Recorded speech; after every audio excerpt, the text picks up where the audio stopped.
됩니다. 그래서 사실 뭐 이렇게 트라우마에 대한 설교를 할지라도 우리가 갖고 있는 상처나 또 우리 트라우마가 막 이렇게 갑작스럽게 막 해결이 되고 뭐 하면 좋겠지만, 사실 늘 이런 어떤 이 감정이나 어떤 상태에 대한 설교를 할 때는 이것이 의도만큼 그게 쉬운 문제는 아니라는 것을 늘 느끼게 됩니다. 그럼에도 불구하고 이 트라우마에 관한 이야기들을 마무리하면서 우리가 결론적으로 좀 이야기하고 싶은 건, 우리의 상처와 우리 아픔을 보듬어 주시고 안아 주시는 분은 오직 하나님 뿐이시고, 또 우리의 모든 것들을 해결해 주실 분은 오직 주님밖에 없다는 것을 우리가 마지막으로 좀 고백하면 좋겠다라고 하는 생각을 해보게 됩니다. 그래서 아무리 우리가 트라우마를 극복하고 이런 문제들이 어려운 건 사실이지만, 이 문제를 해결할 수 있다는 확신이 우리 가운데 필요하다는 것이죠.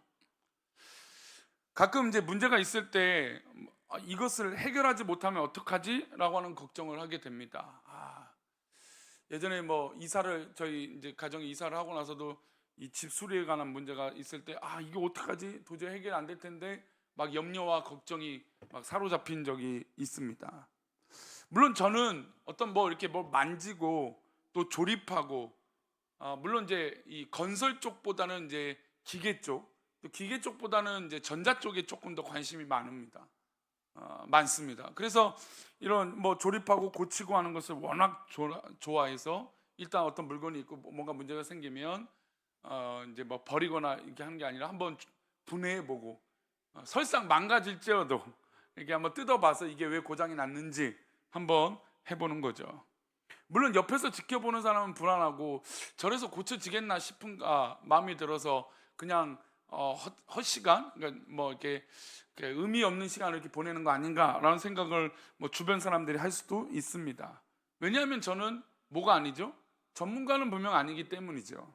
기술자는 아닙니다. 그래도 손을 대가지고 고치기라고 하면 어떻게 될까요? 기분 좋고 어깨가 막 이렇게 올라가죠. 이거 고쳤다고 으쓱대입니다. 최근에 고친 것 중에 하나가 겨울 지나면서 이 온수 매트를 한번 고친 적이 있습니다. 그러니까 온수 매트가 이제 안에 이게 따뜻한 물을 보내는 이 장치가 있잖아요. 요즘은 이제 이게 다른 매트들이 전기 장판이 또 다른 게 나와서 유행을 하긴 하던데, 수년 전만 해도 온수 매트가 유행을 해서 이게 좀 낮은 온도서부터 이게 고온까지 잘 두루두루 쓸 수 있고, 전자파가 일단 없으니까 온수 매트가 좋다는 얘기 듣고 저희 가정도 이제 구매를 했습니다. 물론 저는 겨울에도 사실 쓸 일이 거의 없는데, 근데 아내는 아주 즐겨 쓰다가 이게 갑자기 고장이 난 거죠. 근데 참 그래도 기계가 기특한 게 자기가 아프다고 삑삑거려요. 그럼 이게 고장 났구나. 그래서 봤더니 이 코드가 나오더라고요. 코드를 봤더니 온도를 조절하는 센서가 고장이 났다는 거예요. 그래서 이제 업체에다 전화를 했더니 수리하는데 한 8만 원 정도 달라는 거예요. 샀을 때 그렇게 막 엄청 비싸게 안 산 것 같은데 AS 비용이 거의 사는 비용이랑 거의 똑같네. 그럼 보통 어떻게 되죠? 그걸 버려야죠. 근데 이제 온도 센서를 한번 검색해 보니까 충분히 고칠 수 있는 거예요. 제가 볼 때 제 실력으로 크게 어려움 없을 것 같더라고요. 그래서 이 온도 조절하는 이 콘덴서 같은 게 있는데 그거를 주문을 해갖고 이제 그거를 분해했습니다. 아내는 아무리 봐도 불안하죠. 왜냐면 이게 전기 제품이니까 아무리 물 흘러가는데 문제 없지만 이 전기 흐르는 이게 문제가 생기면 괜히 화재나 뭐가 생길까 막 걱정이 막 태산이죠. 근데 저는 괜찮다고 하면서 딱 고치기 시작했습니다. 부품을 연결하고 또 선을 끊어갖고 엮고 테스트하는데 첫 번째 딱 하고 조립했어요. 됐을까요? 안 됐을까요? 안 됐어요. 왜 그러지? 이거 보는 대로 다 따라서 했고 문제 없이 다 된 것 같은데, 봤더니 이 안에서 전기를 연결하는 또 전원인데 그걸 이제 안전하게 하려고 하다가 그 전기를 뽑고 하고 나서 다시 졸업할 때 어떻게 했을까요? 까먹은 거죠. 그래서 다시 분해해서 조립을 딱 했어요. 이 과정을 전체 다 지켜보는 아내는 어떻게 될까요? 그래도 불안할까요? 신뢰할까요? 불안하죠. 불안하죠. 근데 이제 저는 고쳤다고, 그거 고장난 거 내가 쓰겠다고 제 침대 쪽으로 옮겨놓고 이제 멀쩡한 걸 아내 쪽으로 바꿔줬던 기억이 납니다. AS를 보내려고 하면 비용이 비싸서 부품도 얼마 안 비쌌어요. 2,500원짜리 부품인 거예요. 그러니까 저 센터에 보내면 8만 원인데 내가 고치면 내 수고, 물론 시간이 흐르지만 한 5천 원이면 고칠 수 있는 거니까 딱 고치고 기분이 좋았어요. 그리고 여러 가지 또 이렇게 손을 대고 고치기도 하지만 최근엔 실패한 게 있어요. 최근에 실패한 건 우리 교회의 솜사탕 기계였어요. 좀 미리 알려줬으면, 내가 고장난지 미리 알았으면 더 많이 뜯어봤을 텐데 당장 며칠 안 남아갖고 뜯다가 보니까 증상이 두 가지. 그것도 역시 온도를 조절하는 이 전원 장치가 문제가 있는 거예요. 물론 이제 온수 매트랑 다른 거지만, 근데 그 부품을 사서 갈면 뭐 비용 얼마 안 되고 빨리 고칠 수 있을 것 같아서 에이스 보내면 오래 걸리니까, 그래서 또 이번 주에 그 주간에 또 성경학교라니까 이거 좀 빨리 해야겠다 싶어서 당장 딱 주문했더니 다행히 그 다음날 부품이 왔어요. 그 부품이 와갖고 조립을 했어요. 아무 문제 없이 딱 잘 돼요. 됐을까 안 됐을까요? 제가 못 고쳤다고 했잖아요. 열이 안 나는 거예요. 원래 솜사탕 기계가 열이 나서 이 설탕을 녹여갖고 이게 막 돌면서 이 설탕 가루가 이렇게 날려서 솜사탕이 되는 건데 열이 안 올라가는 거예요. 그래서 이제 그를 저기 센터에 전화했더니 이게 뭐 직원분이 그렇게 한번 해보라는 거예요. 분해를 다시 그 원체 기계를 뜯어서 거기를 세척하고 녹이고 막 이런 작업들을 해야 된다는 거예요. 그것도 그래 잘 됐다. 그리고 또 막 한 시간 2시간 붙들어서 녹이고 했어요. 됐을까 안 됐을까요? 안 되죠. 그러면서 또 후회하죠. 당장에 보낼 걸. 왜 내가 이거 붙들어 갖고. 그래갖고 이제 조그만 기계를 급하게 이제 솜사탕 기계를, 아이들이 워낙 솜사탕을 좋아하니까 그게 기다리는 마음에 그거라도 해줘야겠다 했는데 당연히 안 돼갖고 이제 지난주에 병원에 보냈어요. AL센터에 보냈어요. 나에게 어떤 문제들이 있을 때, 어떤 미션이 있을 때 해결되면 너무너무 기분이 좋죠. 내가 계산한 대로 수고하고 또 지혜를 다 발휘하고 힘을 다하고 어떤 그런 머리를 쓸 건 다 써갖고 딱 고쳐내면 얼마나 기분이 좋습니까? 우리 성도님들도 이제 우리 음식을 했는데 딱 음식인데 내가 오늘 도전해보는 음식이 있어요? 있으세요? 근데 도전해봤어요. 내가 평소에 안 만들어본 음식이에요. 근데 가족을 위해서, 누구를 위해서 음식을 한다 치겠습니다. 근데 음식을 딱 했는데 오늘따라 맛이 딱 절묘하게 너무 맛있는 거죠. 칭찬이 막 끊이지 않는 거예요. 어디 나가서 사 먹는 것보다 100배 맛있다 막 이런 얘기 들리면 좋겠는데, 딱 어느 날은 내가 평소에 잘하는 건데 딱 차려놨더니 수저를 뜨자마자 아무 말도 없는 거예요. 그럼 무슨 얘기예요? 오늘은 실패를 한 거죠. 물론 내 계획대로 해갖고 문제들이, 어떤 내가 하고자 하는 것들이 탁탁탁 되고 예상치 못한 거에서 딱 힘이 생기고 오늘따라 간도 탁탁탁 잘 맞고 하면 좋겠지만 또 안 될 때도 있다라는 거죠. 그래서 이 트라우마의 문제 해결은 안 될 수도 있다라는 걸 전제한다는 게 굉장히 중요한 거예요. 그러니까 우리가 모든 것을 할 수 있으면 전능하신 하나님이죠. 근데 우리는 안 될 수도 있고 또 못할 수도 있고 또 이룰 수도 없는 것들이 분명히 있을 수 있다라는 겁니다. 또 내 마음대로 되지 않을 때가 있는 거죠. 우리 성도님들 다 질문해 보면, 성도님들은 자녀들이 성도님들 마음대로 다 됩니까? 그런 자녀들이 계세요? 물론 있더라고요. 있긴 있어요. 있긴 있죠. 근데 거의 다 내가 생각했던 그 마음대로 전혀 되지 않습니다. 아이들은 나름대로 생각이 있고, 남편, 아빠, 엄마의 생각이 또 다르고, 학교에서 또 친구들 사이에 영향을 받아서 또 다 달라요. 근데 이 모든 것을 내가 받아들일 준비를 하느냐 못 받아들일 준비하느냐, 이건 다르다는 거예요. 못 받아들이면 누가 죽을까요? 애가 죽을까요? 부모님이 죽을까요? 마음이? 부모님이 죽는 거예요. 부모님이 마음 안타깝거든요. 뻔히 이게 지금 조금만 더 하면 될 것 같고, 조금만 하면 다 잘할 것 같고, 너무나 예쁜 내 아이는 언제나 천재 같으니까 조금만 하면 더 잘 될 것 같으니까. 근데 그 마음은 아이들에겐 있지 않은 마음이라는 거예요. 그래서 어려운 문제가 딱 직시되었을 때 그렇구나라고 받아들이는 건 그 문제의 해결의 시작이 될 수 있다는 거예요. 제가 만약에 그 어려운 문제가 풀리 않았고 빨리 AS 보냈으면 해결이 됐을까요? 안 됐을까요? 더 빨리 해결이 됐겠죠. 그리고 업체에 전화해서 이거 빨리 당장에 내일 수리해주고 그 다음에 바로 보내줘야 우리 할 수 있습니다. 이랬으면 아마 더 빨리 진행이 됐을 거예요. 근데 사람은 뭘 하냐면 미련을 떨어요. 미련이 남는단 말이에요. 아, 내가 그걸 조금 더 해볼 걸.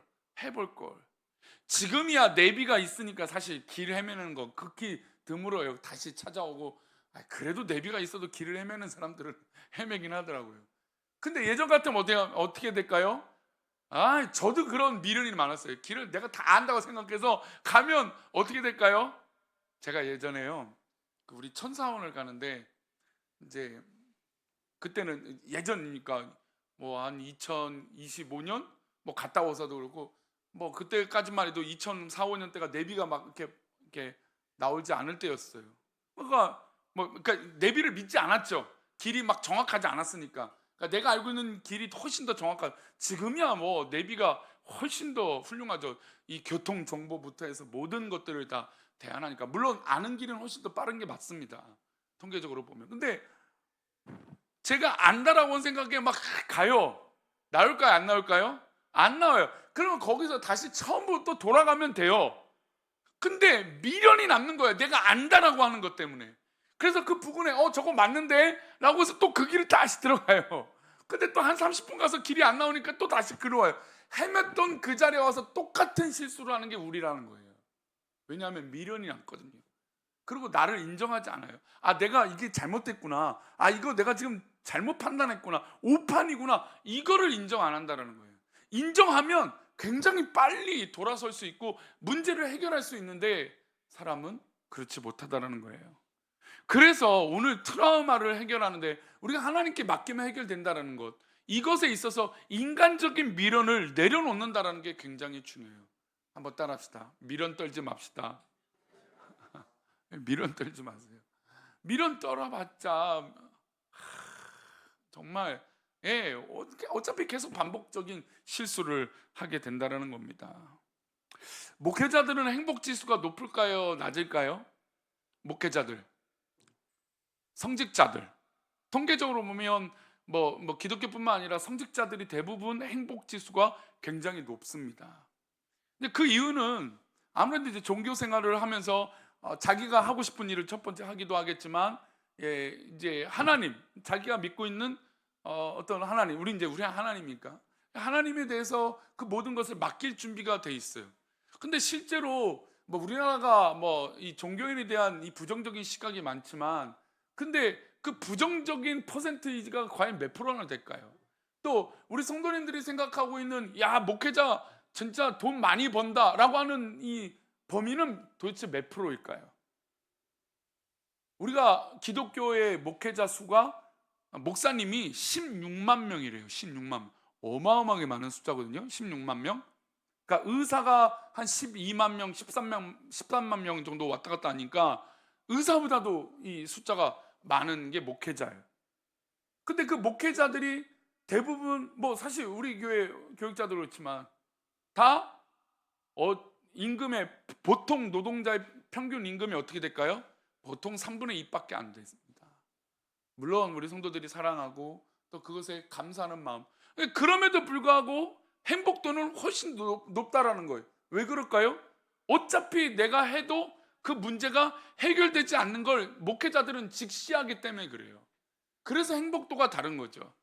목회자들은 뭐 목사님이든 사모님이든 뭐 이 환경적인 것들은 되게 부족한데, 근데 거기서 찾는 감사와 행복은 훨씬 더 많다라는 거예요. 그래서 저는 전도사 때 뭐 제가 이제 우리 에린교회 제가 첫 사역지 했던 우리 청년이 지금 성국 형제잖아요. 성국 형제가 첫 사역지 때 만났던 형제인데, 이 교회 때 받은 사례비가 첫 사역, 결혼했을 때 받은 사례비가, 이런 얘기 참 많이 들었죠, 목사님들. 저도 이런 얘기를 한번 하네요. 그때 받은 사례비가 45만 원이었어요. 그게 2002년이었으니까 2002년. 45만 원, 50만 원. 근데 저는 그래도 아이들을 해서 뭐 성국 형제 늘 얘기지만 가면은 옆에 있는 교회 밑에 하필 그 유명한 곱창집이 있어갖고 애들이 꼭 만나면 곱창 사달라고. 떡볶이도 있는데 왜 곱창 사? 떡볶이는 그 당시 1,500원, 2,000원이면 해결되거든요. 곱창은 그 당시 5,000원, 4,000원, 5,000원 했던 것 같아요. 아이 그 비싼 거 사달라는 말이에요.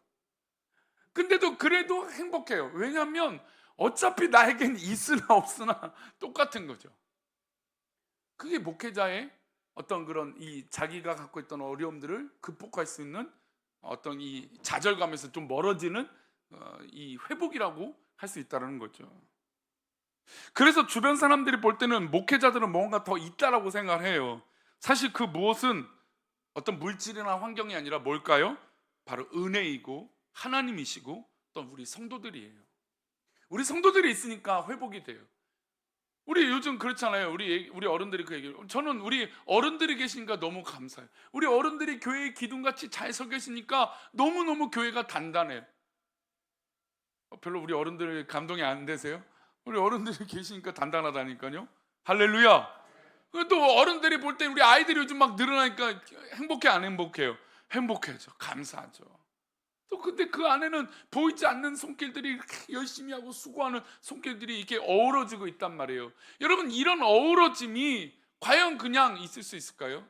제가 오늘 오래간만에 김해 있는 목사님이 올라와갖고 휴가다고 그래서 같이 운동 좀 해달라고 운동하고 같이 얘기를 한참 했어요. 한참 했는데 뭐 이 사역적인 얘기들 하지만 저는 막 벌써 거기가 원래 말이 많은 사람은요. 거기는 막 그래서 그냥 잘 듣다가 저도 이제 속으로 웃죠. 왜냐면 우리 교회에 감사할 일이 너무 많고 행복한 일이 너무 많은 거예요. 막 신나는 일이 많은 거죠. 그러니까 우리 어른들이 우리가 이 코로나 때나 또 강제 이 시기나 또 지금 최근에 코로나 끝나고 이후에 교회 우리 정교인 수련회 갔는데 얼마나 행복했는지 모르는 이런 얘기 하니까 그때 얼굴이 조금 바뀌더라고요. 예, 제가 계속 들어주다가 안 되겠다 싶어갖고 제가 막 얘기를 끊기지 않고 막 자랑을 했어요. 막 행복한 거예요. 감사한 거예요. 막 몇 주 전에도 우리가 이제 입주를 앞두고 있는 두 부부가 등록했. 우리 교회는 오면 등록하라면 안 한다. 지켜보고 할 거냐 물어봐서 하겠다면 그제서야 성경 공부 시작한다 했더니 그러냐고. 자기네는 옆에 큰 교회가 있는데 그 큰 교회가 본인 교회도 김에서도 작은 교회는 아닙니다. 큰 교회인데 더 큰 교회가 엄청 큰 교회가 또 옆에 있다라고 하더라고요. 그 교회랑 잘 지내고 있지만 여러 가지 이 한계가 있어서 좀 고민이 많다 그런 얘기를 하더라고요. 근데 저는 그런 한계도 그건 중요하지 않아요. 지금 있는 게 너무 행복해요. 하나님 하실 걸 믿으니까. 그래서 우리의 문제 해결은 결국 우리가 아무리 발버둥 쳐도 될까요 안 될까요? 안 되는 걸 즉시하는 게 중요한 거예요. 그래서 뭘 떨지 말라고요? 미련 떨지 말라고요. 미련 떨지 말고 하나님 앞에 맡기면 하나님이 하실 것을 믿고 나아가는 거예요.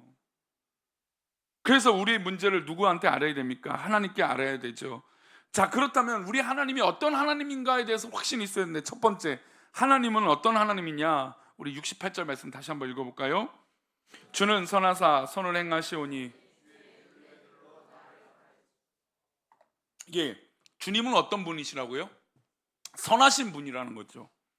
선하다라고 하는 표현은 다른 사람이 선하다고 했을 때 믿을 수 있는 범위일까요? 못 믿는 범위일까요? 믿을 수 없는 범위입니다. 옆 사람이 저 사람을 향해서 아무리 저 사람 좋아, 저 사람 정말 훌륭해, 착해, 선해 라고 해도 누가 경험하지 않으면 안 될까요? 내가 경험하지 않으면 저 선하다라고 하는 말을 동의할 수 없는 표현이에요. 즉 이 시편의 기자는 주는 선하시다라고 하는 이 감정과 이 고백을 했다라는 건 누가 경험했다는 걸까요? 이 시편의 저자가 이것을 경험했다는 거죠. 즉 하나님이 선하시다라는 거죠. 그래서 선하다라고 하는 결론은 내가 체험하고 경험해야 고백할 수 있는 하나님의 속성이에요. 아무리 좋은 것이 있어도 내가 먹어보지 않으면, 내가 해보지 않으면, 내가 체험해보지 않으면 받아들일 수 없는 것처럼 선하신 하나님을 내가 경험해야 내가 고백하고 내가 하나님을 찬양할 수 있는 거예요. 그러면 내 문제를 누구한테 맡길 수 있을까요? 선하신 하나님이니까 맡길 수 있는 거예요. 어떤 결론이든 신뢰할 수 있는 거예요. 요즘 말로 멘토든 어떤 스승이든 본받을 사람이 있으면 그 얘기를 할 때 그런가 보다 받아들일 수 있는 그런 존재, 그런 존재가 바로 선하다라고 하는 존재예요. 그 존재가 말하는 게 옳구나 맞구나 라고 받아들이는 게 선하다라고 하는 것일 텐데, 그러면 나에게 트라우마가 있고 문제가 있고 자꾸 미련이 남는 어떤 그런 것들이 있을 때 우리 선하신 하나님을 믿으면 누구한테 맡기면 돼요? 선하신 하나님 앞에 맡기면 되는 거죠. 선하신 하나님으로 경험되면 우리는 무엇이든지 기도하고 하나님께 아뢰 수 있는 것입니다. 하나님이 선하시다라고 하는 단어는 감성적인 거나 어떤 추상적인 단어가 아니에요. 우리 한번 따라할까요? 선하시다라는 것은 구체적인 것이다. 예, 선하다라고 하는 건 되게 뜬구름 잡는 어떤 그런 표현이 될 수 있잖아요. 선하다.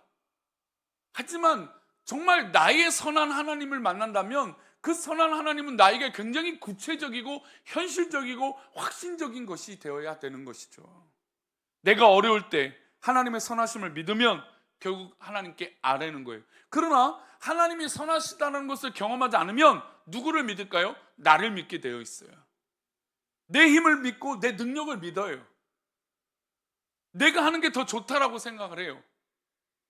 그러나 선하신 하나님을 신뢰하고 하나님을 사랑한다면 내 모든 것들을 내놓고 선하신 하나님에 맡길 수 있는 거죠. 선하신 하나님이시기 때문이죠. 두 번째, 선하신 하나님이 있다면 그 선하신 하나님이 나에게 어떤 역할을 하실까요? 우리 빌립보서 2장 13절입니다. 함께 읽겠습니다. 너희 안에서 행하시는 일은 하나님이시니 자기의 기쁘신 뜻을 위하여 너희에게 소원을 두고 행하게 하시나니. 그렇습니다. 우리의 마음을 다스리고 인도하시는 분은 누구시라고요? 하나님이시에요. 우리 안에 계시는 분이 하나님이시라는 거죠. 그리고 우리 안에 내 뜻이 아니라 하나님의 뜻을 이루시는, 그래서 우리가 더 기쁜 것이고 가치 있게 된다는 거예요. 왜냐하면 내가 결론을 내거나 내가 억지를 부리거나 내가 힘을 쏟는 게 아니라 나의 안에서 내 안에서 하나님께서 행하시니까. 그리고 하나님의 뜻이 우리보다 훨씬 뛰어나고 선하실 것이니까. 그러니 나를 내 안에 계셔서 나보다 더 위대하신 하나님이 뭐 비교할 수도 없는 거죠. 그 하나님이 그 기쁘신 뜻을 이룬다는데 우리가 뭘 반대할 일이 있습니까? 뭐가 상처가 있고 뭐가 막을 일이 있겠습니까? 뭐가 걱정이 삐질 때가 있어요. 우리 어른들도 삐질 때가 있습니까? 없습니까? 삐질 때가 있어요. 근데 이 삐지다라고 하는 감정이요, 그 감정에 굉장히 깊이 빠지면 도저히 헤어나오기는 어려운 감정이 삐지는 거예요. 그렇죠? 삐진다라는 게 뭐 자존심 상하는 문제일 수도 있고 기분 나쁜 문제일 수도 있고 좀 불쾌하기도 하고 그래요. 아이들은 뭘 못해서 막 삐져요. 삐집니다. 근데 이 삐진다라고 하는 감정에 빠지면 헤어나올 수 없지만, 그런데 삐진 것을 딱 해결하게 되면 대단한 것으로 해결될까요? 뭔가 큰 게 있어서 해결될까요? 아니에요. 어느 때는 그냥 피식 웃으면서 아예 어이없어서 웃다가 또 그냥 기분이 풀린 거예요. 내가 왜 이러고 있지? 이 별것도 아닌 것을 내가 왜, 그렇게 해결되기도 하고, 괜히 밥 한 번, 맛있는 밥 한 그릇 먹으면 괜히 기분이 풀리기도 하고, 사실 별거 아닐 때가 훨씬 더 많거든요. 그럼 우리가 감정이 막 꽂히면 그것을 한도 끝도 없이 막 파고 들어가는 거죠. 근데 그 안에, 그 깊은 곳에 누구를 채워야 된다고요? 하나님. 내 안에서 행하시는 이가 하나님으로 만들어가면 된다는 거죠. 그러니 내 마음의 영역에, 내 믿음의 영역에 하나님으로 채우시는 지혜로운 성도들 되시기를 축원합니다. 왜 기쁘고 왜 감사하게 될까요? 왜 내 안에 하나님이 역사하시면 더 기쁠까요?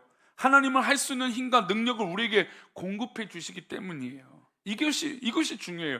사실 트라우마는요, 뭐 삐지는 감정과 뭐 크게 이제 뭐 확장되어질 수 있는 감정이 트라우마겠죠. 계속 반복되는 상처고, 어떤 말만 들으면 화가 나고 감정을 추스릴 수 없으니까.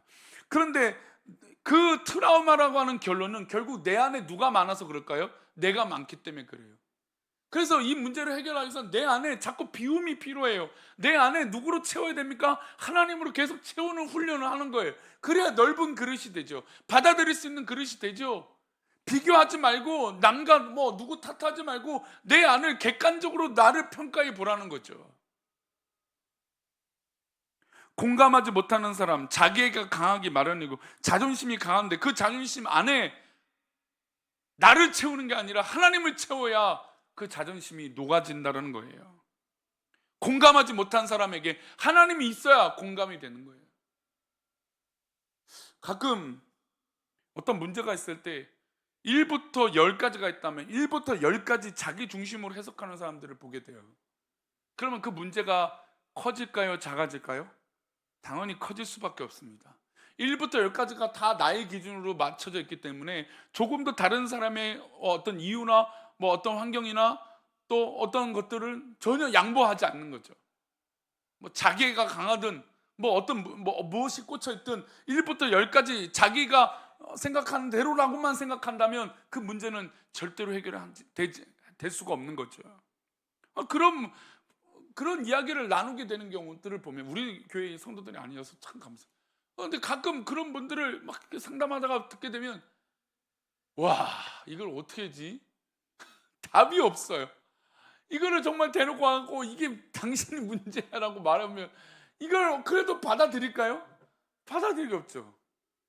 아마 이 얘기하는 저도 똑같을 거예요. 저도 1부터 10까지가 제가 옳다고 하면 아마 저도 양보하지 않은 그럴 거예요.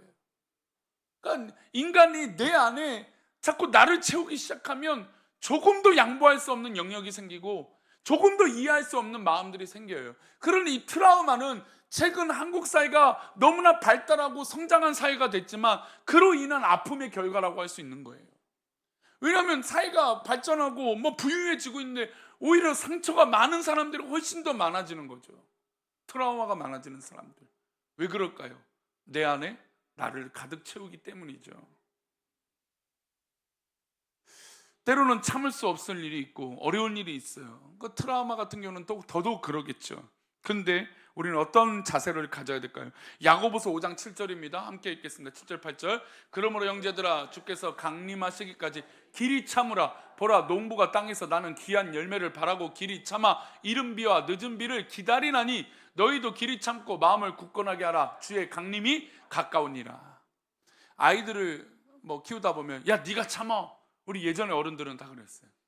야 너가 참아. 너가 그게 잘하는 거야. 근데 여기서 참으라고 하는 거는 그냥 단순히 어떤 억울한 일이 있거든 뭐 어떤 옳은 일이 있든 그거에 대해서 참으라는 게 아니에요. 여기서 참으라는 건 하나님의 주권을 믿기 때문에 참는 거예요. 이른 비와 늦은 비를 하나님께서 때를 따라 내려주실 것을 믿는 게 바로 참는 거예요. 그러니까 우리 신앙인의 참음은 내가 그냥 신앙생활 잘하고 있으니까 내가 참아야지. 그건 절대로 참는 게 아닙니다. 나중에 분명히 그것을 기억해서 공격할 때가 있어요. 그건 참는 게 아니에요. 신앙에 참는 건 처음부터 끝까지 하나님께서 하실 것을 믿고 참는 거예요.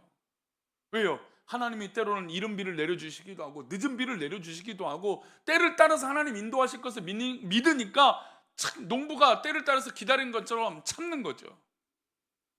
근데 만약에 싹도 안 태어났는데 왜 싹이 안 나지? 땅을 파버리면 어떻게 돼요? 그거 절대로 있을 수도 없죠.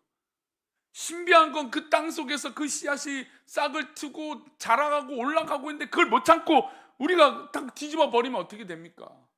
망하는 거죠. 그러니까 우리 마음이 그럴 때가 있다는 거예요. 조바심이 생기면 뭐 어떤 결과가 있기 전에 막 못 참는 거예요.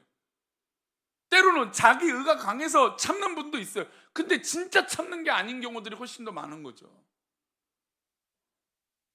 저도 가끔 기억해놓고 막 다툴 때가 있어요.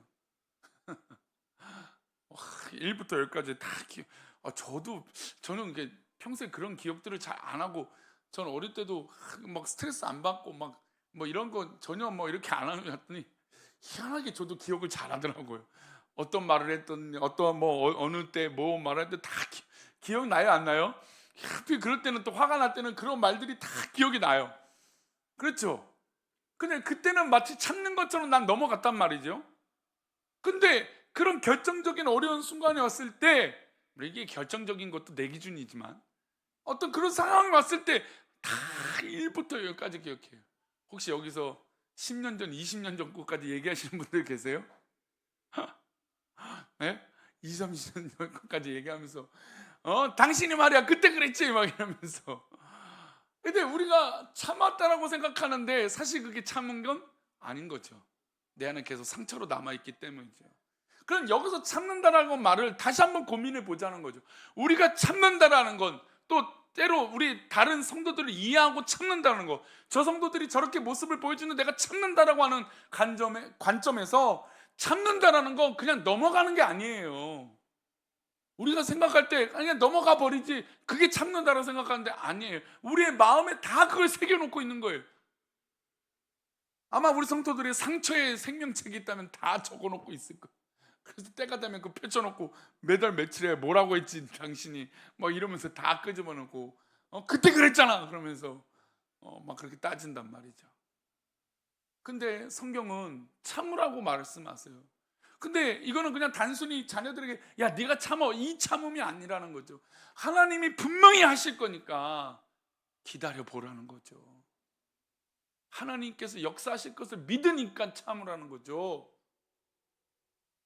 우리가 만약에 매를 들어서 사람을 바꾼다면 매를 더 때리는 게 낫겠죠.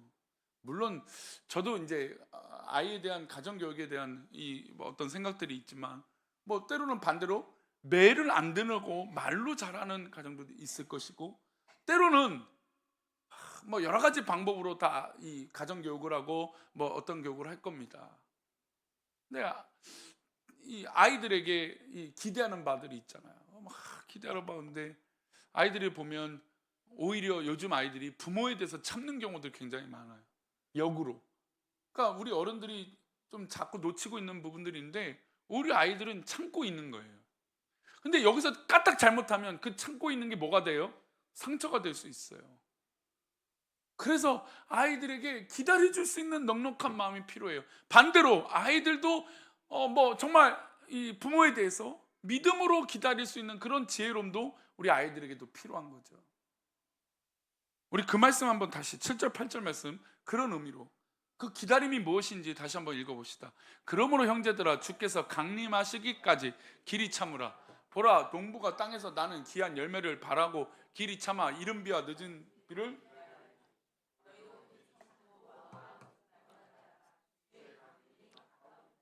사실 이 말씀은 굉장히 재미있는 말씀이기도 해요. 물론 이 야고보서의 말씀은 굉장히 엄중한 말씀이기도 한데, 근데 보세요. 그러므로 참으라고 했잖아요. 근데 언제까지 참으라고 하고 있어요? 그러므로 형제들아 주께서 강림하시기까지 참으라.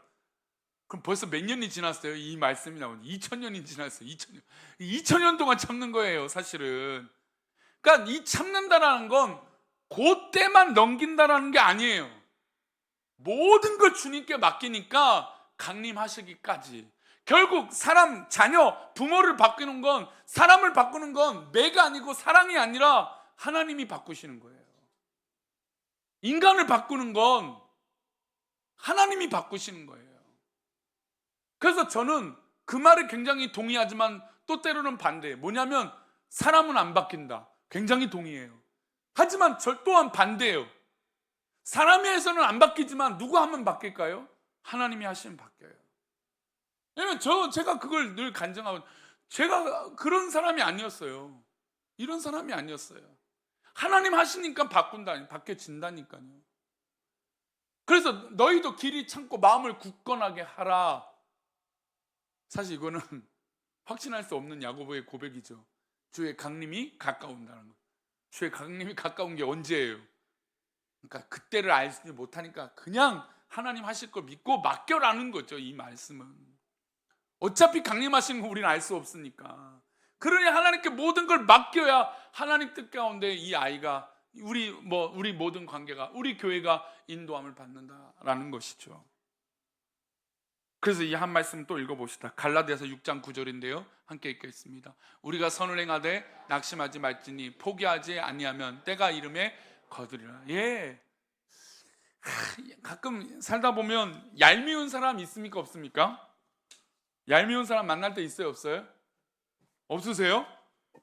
있죠. 얄미운 사람들. 내가 싫어하는 것만 골라서 하는 사람들 있어요. 있어요 없어요? 없으세요? 있으세요? 그냥 다 없다고 하겠습니다. 근데 있어요. 그냥 누군지 모르지만 어떤 얄미운 사람이 있어요. 근데 내가 좋은 마음이 들어요. 막 은혜 받잖아요. 그럼 은혜를 받으면 그 제일 먼저 떠오르는 사람이 누구예요? 사랑하는 사람이 떠오르는 게 아니라 그 얄미운 사람이 떠오르. 하나님은 참 그런 면에서 짓궂으신 것 같아요. 꼭 우리가 은혜 받고 막 눈물 흘리고 회개 기도하며 나에게 상처 준 그 사람이 떠올라요. 그래서 지난주 이제 토요일 날 청소년부 집회를 갔잖아요. 제가 이게 청소년부 집회를 가면 꼭 아이들에게 시키는 기도 제목이 있는데 뭐냐면 너희들 친구들하고 꼭 기도하라고 얘기를 해요. 왜냐하면 그 어릴 때도요, 지네들끼리 있으면서도 굉장히 치열한 거예요. 만약에 아이들이 3명, 4명 뭐 그룹이 뭐 7, 8명씩 있잖아요. 같은 학년에. 게다가 뭐 여학생들 남학생들은 생각은 없어요. 거의 남학생들은 그냥 거의 그냥 믿음이 있거나 없거나 그거예요. 근데 여학생들은 굉장히 치열한 암투가 벌어져요. 그래서 막 선배든 후배, 선후배 관계든 뭐든 뭐 지네들끼리든 가끔 막 시기와 질투와 막 이런 것들이 있어요. 어떤 친구가 율동을 더 잘하면 막 자기도 더 하고 싶어서 막 그러기도 하고, 뭐 어떤 애가 또 인기가 많으면 자기도 인기가 많아지고 싶고, 제가 그걸 많이 봐갖고 저는 이제 그래서 제가 고등학교 때 제일 인기 많은 사람을 잡은 거예요. 근데 그게 되게 심해요. 물론 저가 관심이 없었는지 몰라요. 제가 워낙 그런 부분은 관심이 없어서 그런데 남학생들을 볼 때는 좀 그거는 좀 없어 보여요. 근데 이 학생들 보면 그런데 기도에 가잖아요. 뭐 수련회 가거나 이렇게 한다면 자 이제 짝기도 하겠습니다. 우리 친구들한테 가서 안아주면서 기도하세요. 그러면 아이들이 맨 처음에 막 설교를 듣고 은혜를 받다가 이제 그걸 해야 되는데 안 하면 안 되잖아요. 그러면 기도할 때 딱 먼저 누구를 하냐면 자기랑 가장 많이 싸운 친구한테 찾아가요. 그리고 한참 노려봐요. 노려보더니 손을 잡으라고 하면 또 잡잖아요. 그때부터 뭐 할까요? 눈물이 그냥 쏟아지는 거예요. 그래서 미안하다고 내가 잘못했다고 그러면서 사랑한다고 얼마나 갈까요? 근데 지금 말씀 보니까 우리가 선을 행할 때, 다시 우리 갈라디아서 말씀 다시 떼어주세요. 말씀이요? 제가 말씀 다시 한번 읽어볼게요. 우리가 선을 행하되 낙심하지 말지니 포기하지 아니하면 때가 이름에 거두리라. 그러니까 우리가 선을 행하다 낙심하지 말지니, 그러니까 우리가 선을 행할 때 얄미운 사람이 등장해요. 근데 그 얄미운 사람들에서 내가 선을 행하는데, 야 내가 이거 해봤자 이게 뭐 도움이 될까? 이게 뭔가 해결이 될까? 저 사람이 바뀔까? 그런데 성경은 거기서 포기하지 말라는 거죠. 그리고 그 마음의 중심을 어디다 두냐, 그 사람이 바뀔 것에 초점을 두고 행하는 거라면 하지 말라는 거죠. 왜냐하면 그 사람이 바뀌고 내가 했던 행동에 대한 정당한 행동을 할 거라는 것을 기대조차도 하지 말라는 거예요. 왜냐하면 그렇게 하면 낙심하니까. 그래서 선을 행하되 낙심하지 말라는 건 그런 기대하지 말라는 거예요. 내가 선을 행하면 저 사람은 나에게 선을 행하겠다라고 하는 기대하면 안 되는 거예요. 그래서 포기하지 말라고. 때가 이르면 어떻게 된 거예요? 거두게 되는 거죠. 우리 성도님들 하나님 때를 믿으십니까? 그러면 분명히 우리 성도들의 상처와 아픔도 치료해 주실 것을 믿습니다. 우리 괴로울 때 주님의 얼굴 보라, 우리 함께 찬양할까요?